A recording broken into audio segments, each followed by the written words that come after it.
Hi, this is Dustin with TechMD. Today we're going to be repairing an iPhone 6. As you can clearly see, it's really bent.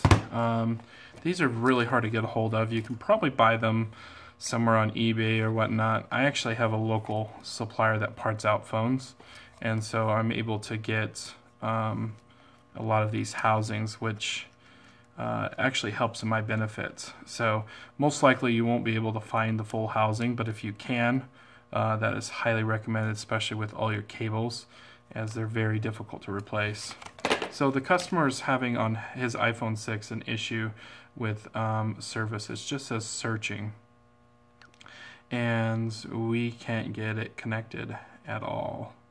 So no data connection or anything. So cellular is on, and there's no SIM pin.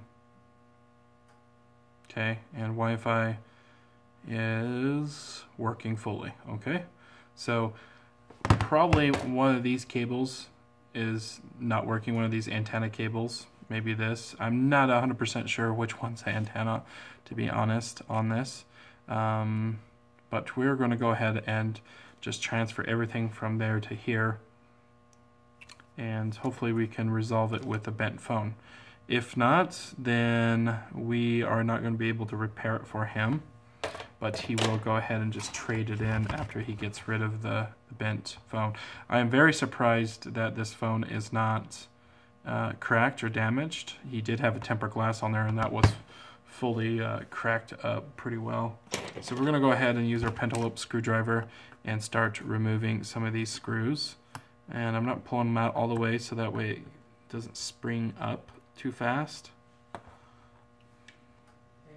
Okay. I'm hoping we can salvage the display so he doesn't have to pay for one.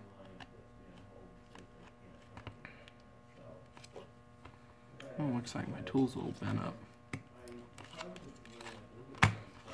Okay, so we got that up. We're going to go ahead and start removing everything here. Okay, got interrupted with a phone call here.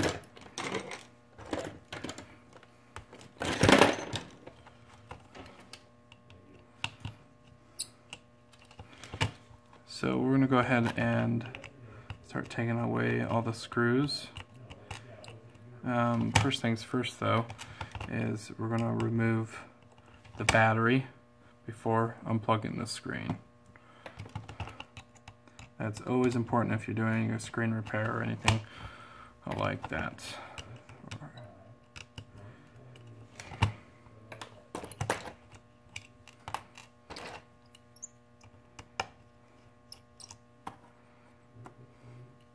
So just organize your screws the way you like to organize them.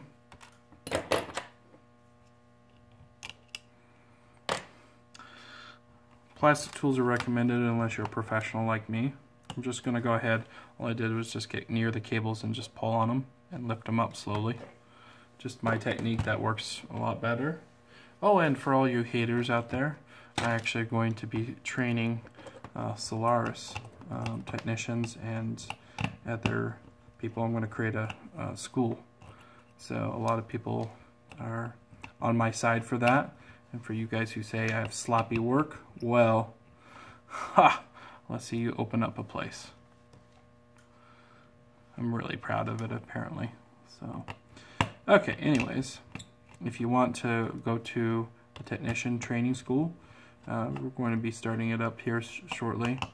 The typical rate will be $1,500, but if you fly out, we'll do $1,000 per class. And they'll start you off with iPhones and Samsungs. Classes shouldn't be more than a day or two, depending on class size, but we're going to try to keep it down to 10, and 2 teachers for the 10 people. So with all the iPhones, it's important to get every screw back into its place, which can be challenging and difficult, especially if you're removing everything off the board. Also frustrating too. Just use a little Phillips head here. Works really good on these motherboard screws. Go ahead and pop that up. So a plastic tool, I don't think I have one on my desk, but plastic tool is just a little thing that pops up the cables for you instead of using your fingers or using, let's say, the metal tool that I use, like the iSesame tool.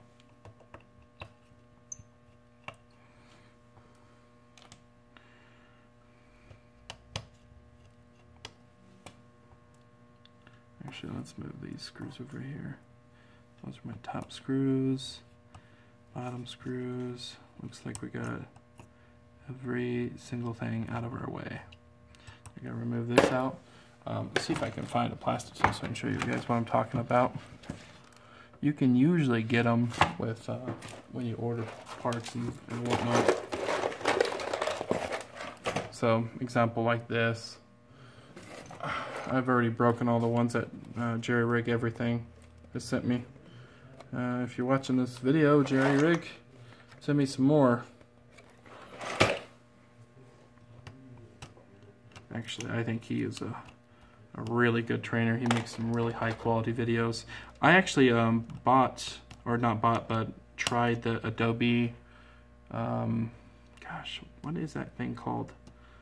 Some Adobe Creator Suite. It's for video editing, whatnot. And every time I add video to it, my computer, brand new computer, Windows 10, it goes to non-responding. I've tried everything that I can find online. And so my Nexus 6 video was supposed to have, video of me on the front, like where you can actually see me talk, and then, as an overlay, and then actually showing the repair from above, but it just kept on freezing, so I had to use the YouTube video editor, unfortunately. So yeah, that was that. Okay, so I think this is the actual antenna as well, or helps with the antenna somehow. I'm not exactly sure. I don't do enough research on iPhones, if you can tell. But I need to start learning. Let's remove this piece because we already have an extra one of these, so we don't want to get it confused. Let's get everything connected here. Let's see if we can resolve our searching issue.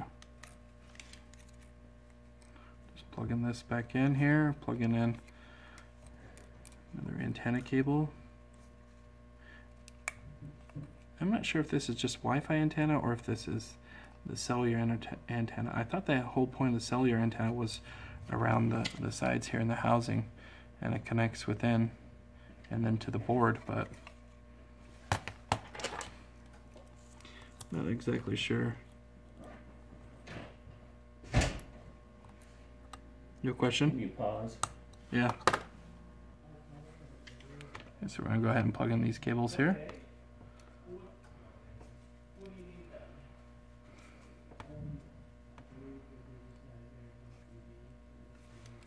It's giving me a little trouble here.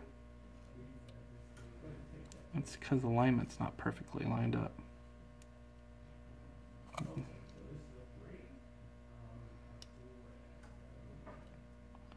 Wow. There we go.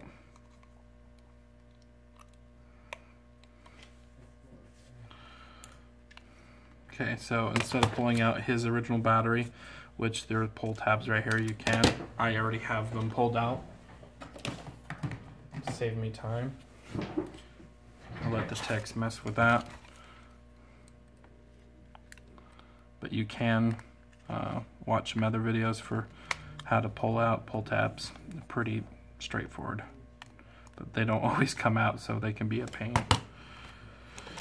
Okay, let's go ahead and connect our first cable here. Digitizer, and then LCD, the camera assembly, the speaker, and then Touch ID home button. And I should have had that unplugged when I did that, so, but I'm sure it didn't create any surges because I wasn't really messing around with more than just plugging in, plugging out. Okay, let me see if I can find my Apple charger. Okay, I found it here. Trying to make sure the cord doesn't flip out and hit something.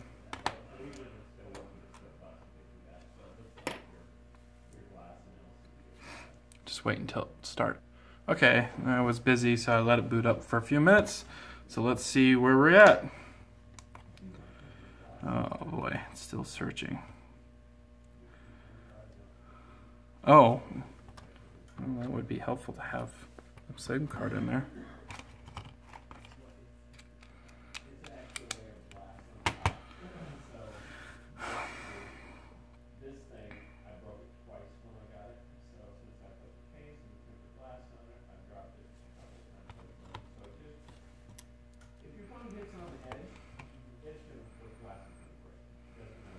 It says no SIM. Well, I didn't have that problem earlier. Oh, the SIM card's popping out. Look at that. It's because the board's bent.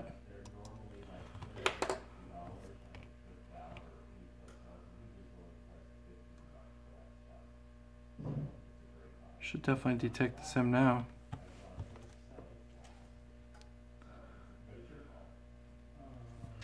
Let's go ahead and put a screw down.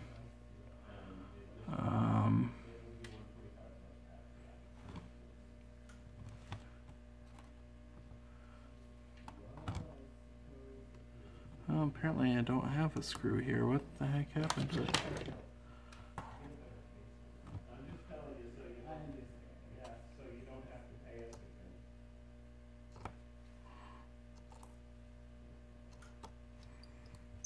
Okay.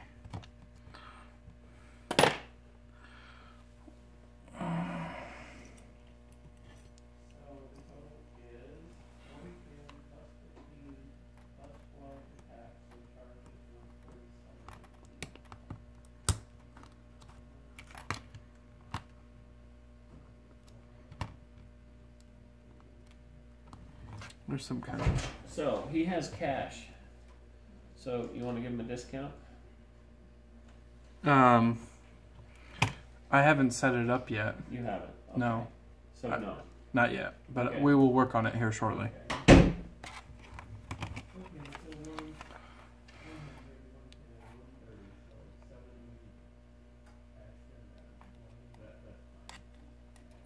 Trying to find a way to get this thing out here, but there's no way to eject it. Eject button seems broken.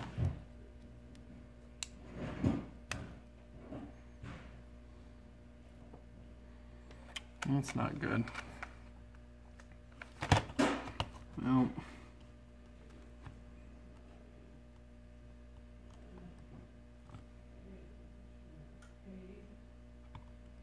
it doesn't seem to detect the SIM card at all here. I think this thing actually got broken off because it is coming apart a little bit.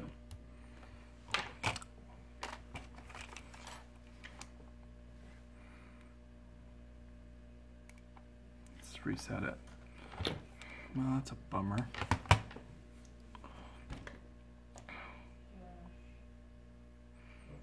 I didn't put this piece on, but I should still be able to get the SIM card out without that piece.